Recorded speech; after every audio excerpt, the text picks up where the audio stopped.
Bangkok থেকে আমরা চলে আসলাম একটা আইল্যান্ড ঘুরে দেখার জন্য। আর এই আইল্যান্ড ঘুরতে আসার জন্য আমাদেরকে 16 ঘন্টা বাস জার্নি করতে হয়েছে। এই বাস জার্নির পিছনে তো অনেক অনেক গল্প, অনেক অনেক ইতিহাস, অনেকে অনেকটুকু জেনেছেন। যাই হোক, শুধু 16 ঘন্টা বাস জার্নিতেই সীমাবদ্ধ ছিলাম না। তারপরে হচ্ছে শুধু 16 ঘন্টা বাস জার্নি করেই হচ্ছে আমাদের শেষ হয়নি। 16 ঘন্টা প্লাস আরো 2 ঘন্টা প্লাস আরো 1 ঘন্টা, দ্যাট মিনস 19 ঘন্টা কার জার্নি করে আবার হচ্ছে আমাদের হোটেল থেকে আমরা যখন এই প্লেসটাতে যাব সেটার জন্য আমাদেরকে আরো এক্সট্রা 2 ঘন্টা কার জার্নি করতে হয়েছে, দ্যাট মিনস 21 ঘন্টা। তারপরে আবার এই যে দেখতেছেন বোটটা, এই বোটে ঘন্টা জার্নি করে আমরা হচ্ছে আরো সময় লেগেছে প্রায় শখের তুলা। দেখেন কত শখের তুলা, 80 টাকা, কথাটা ঠিক। শখ তো শখই, এক্সপ্লোর তো এক্সপ্লোরই। এই জায়গাটা হচ্ছে খুবই সুন্দর, খুবই সুন্দর। এইখানে হচ্ছে বলিউডের খুব সুন্দর একটা বিখ্যাত মুভি শুটিং হয়েছিল, কাহো না প্যার হ্যায়। আর এই আইল্যান্ডে এসে হচ্ছে সবাই এই ভিডিওর সাথে গান মেক করে, সরি এই গানের সাথে ভিডিও মেক করে। দিশার মা যদি উল্টাপাল্টা কথা না বলে তাহলে ভিডিও নাকি ভাইরাল হয় না, দ্যাটস ওয়াই মাঝে মধ্যে একটু উল্টাপাল্টা ভিডিও করি।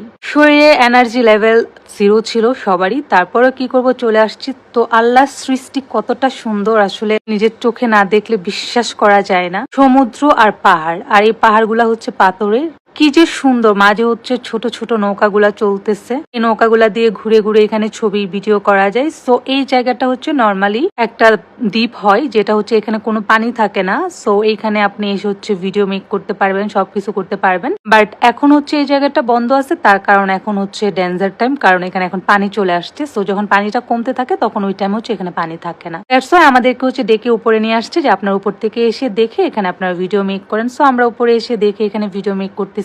আর এত সুন্দর লাগতেছিল, আমি আসলে কি ভিডিও দেখবো, আমি নিজেই দেখতেছিলাম। তো দিশাকে ডেকে নিয়ে আসলাম যে দিশা আসো।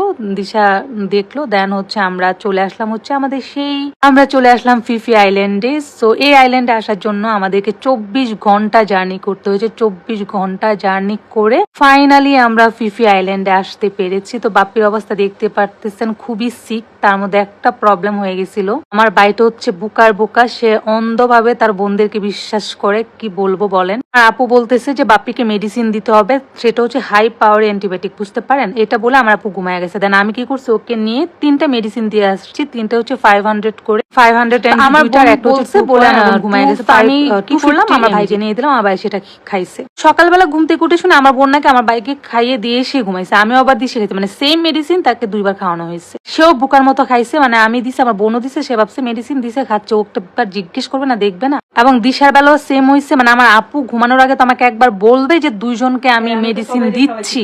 আমার বোন আমাকে একটাবার বলে নাই, সে ঘুমায় গেছে। যাই হোক, জন্য দিশাও ঘুমাচ্ছিল, আমার ভাই আর নৌকাতে আসতে পারতেছিল না। তো এখানে এসে আমার বোন আর ভাই 2জন একদম অবস্থা খারাপ, তারা শুয়েছিল। আর আমাদের প্যাকেজ আগে থেকে বুকিং ছিল, জানেনি তো, আমরা না গেলেও আমাদের টাকাটা লস হবে, এত এত টাকা, এত এত জার্নি। তো ভাবলাম, যাই হোক, খুব মন খারাপ ছিল আসলে। 4 জন মিলে একসাথে এনজয় করতে আসছি, এত সুন্দর একটা জায়গা এক্সপ্লোর করবো। সুস্থতার জন্য বাপ্পি আর আমার আপু আসতে পারতেছিল না। সো দিশা আর আমি 2জন মিলে একটা নৌকা ভাড়া করলাম। এখানে নৌকাগুলো কিন্তু অনেক চিটার, অনেক চিটিং বাজ, ওদের সাথে কথা টথা বলে আপনাকে সুন্দর করে নিতে হবে। প্রথমে একটাকে ভাড়া করছে 1000 বাদ দিয়ে, পরে দেখি নৌকা সুন্দর না, তারপর ওটাকে চেঞ্জ করলাম, বলে কি 500 গেলে 1500 বাদ। তারপর আমি আবার ওটার সাথে কথা টথা বলে সেম নৌকা 1000 বাদে আমি ঠিক করছি। তারপর ওকে আমি বললাম যে আমাকে পুরাটা ঘুরা, আমাকে একটুখানি সামনে নিয়েই দাঁড় করায় রাখছে, বলে না আর ঘুরা যাবে না, ঘুরান।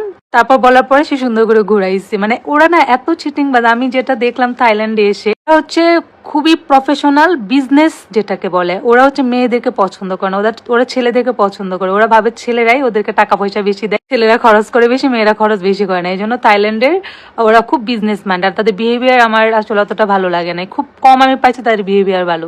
যাই হোক, সো দিশা দেখেন ঘুমিয়ে ঘুমিয়ে হচ্ছে এক্সপ্লোর করতেছে। ভবিষ্যতে বলতে পারবে যে আমি ঘুমিয়ে ঘুমিয়ে হচ্ছে ফিফি আইল্যান্ড ঘুরেছি। যাই হোক, খুবই সুন্দর, খুবই সুন্দর। আমি কি এক্সপ্লোর করবো, আসলে মনটা অনেক খারাপ ছিল। আমাদের হচ্ছে ভুল হয়েছে, আমরা যদি একটা দিন পরে প্যাকেজটা নিতাম, কারণ পরের দিনে আমরা সবাই ফুললি সুস্থ হয়ে গেছি। আর থাইল্যান্ডের মেডিসিন খুবই খুবই ভালো, খুবই ইফেক্টিভ। মানে আমরা খাওয়ার 2 দিনের মধ্যে সবাই সুস্থ হয়ে গেছি। বাট প্রবলেম হচ্ছে কি, 1-2 দিন শরীরটা অনেক বেশি আপনার উইক হয়ে থাকে, তারপর আস্তে আস্তে রিকভার হয়ে যায়। বাট তারা খুব বুঝে শুনে আপনাকে মেডিসিন দিবে। দিশা দেখে নৌকাতেই ঘুমাচ্ছে, আমি ওকে কি ডেকে তুলবো, ওকে কি ছবি তুলতে বলবো, কি ভিডিও করতে বলবো বলেন। ওকে আমি 1 ঘন্টার মধ্যে মানে 2-3 বার ডেকে উঠায় বসাইছি, তারপর ও 1-2টা ভিডিও মেক করছে। ও হচ্ছে আসার আগে থেকে খুব স্বপ্ন, খুব ড্রিম, এবং অনেকগুলা গানের সাথে সে ডান্স কাভার করে আসছে। সে কি কি ডান্স করবে, কি কি ভিডিও মেক করবে, ওরা প্ল্যান করে আসছে, কারণ এই ফিফি আইল্যান্ড সে খুব দেখতো অনলাইনে, সে খুব এটা নিয়ে রিসার্চ করে দেখে এবং তার খুব ড্রিম এখানে যাবে। সো ফাইনালি নিয়ে আসলাম। এই যে দেখেন সে ঘুমাচ্ছে, কেয়ার করা আসলে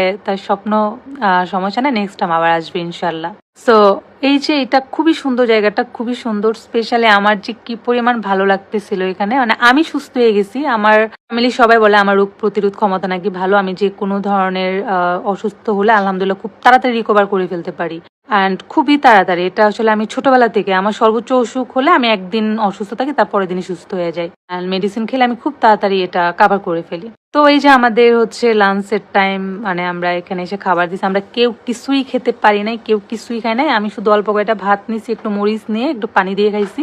আমার বোনও সেম, আমার ভাইও সেম, এবং দিশাকেও ইচ্ছে মতো ভাত খাওয়াইছি। আর আমি যেটা করি জানেন, আমি যত অসুস্থ হই, আমি যদি বমিও হয় আমি ইচ্ছে মতো খাই, কারণ খেলে কি হয় ভিতর থেকে শরীরটা এনার্জেটিক হয়, মানে শরীরে হচ্ছে সে শক্তিটা থাকে। দ্যাটস আমি কখনো খাবারটা কম্প্রোমাইজ করি না, আমি খাবারটা অলওয়েজ ঠিক রাখি।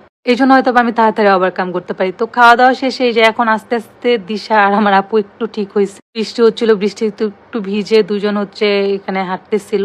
আর এই জায়গাটা এত সুন্দর, এত সুন্দর, ছোট্ট একটা আইল্যান্ড, তার মধ্যে সবকিছু আছে। এখানে কি নাই, জিম থেকে শুরু করে সবকিছু, রেস্টুরেন্ট অ্যান্ড শত শত শোরুম, মানে অনেক কিছু আছে। তো আমরা ঘুরতে ঘুরতে ঘুরতে ঘুরতে সব দেখতেছিলাম। আর এখানে প্রাইস হলো রিজনেবল, এতটা বেশি না, আমি যেটা ঘুরে ঘুরে দেখলাম। তো তারপর চলে আসলাম হচ্ছে পাশেই সেই সুন্দর আইল্যান্ডে। এখানে হচ্ছে সমুদ্রের পাড়ে, সরি আইল্যান্ডের সমুদ্রের পাড়ে চলে আসলাম। এসে হচ্ছে আমি একটু পা যাচ্ছিলাম। আর আমাকে আর দিশাকে যে একটা ভিডিও করে দেবো সেরকম কাউকেই পাচ্ছিলাম না, কারণ আমার আপু আর বাপ্পি দুজনে একদম ভিতরে বসেছিল। বাপ্পি তো কোনো ভিডিওই দেখতে পান না আপনার, কারণ বাপ্পি টোটালি হচ্ছে ও রাত্রে ডাবল মেডিসিন খেয়ে ওর সিচুয়েশন আরো বাজে ছিল। তো যাই হোক, ঘোরাঘুরি শেষে আমাদের টাইম শেষ। এখন আমরা হচ্ছে চলে যাচ্ছি আমাদের লোকেশনে। তো যে জায়গাতে যাওয়ার জন্য আমাদেরকে 24 ঘন্টা জার্নি করতে হয়েছে, সেই জায়গাতে আসলে গেলাম ঠিকই, বাট মন মতো সেখানটায় আমরা এক্সপ্লোর করতে পারলাম না, ঘুরতে পারলাম না। এত বেশি মন খারাপ হচ্ছিল, মানে লিটারেলি আমার কান্না আসতেছিল। মানে আমি এখন ভয়েস দিতেছি, এখনো আমার কান্না আসতেছে যে আমরা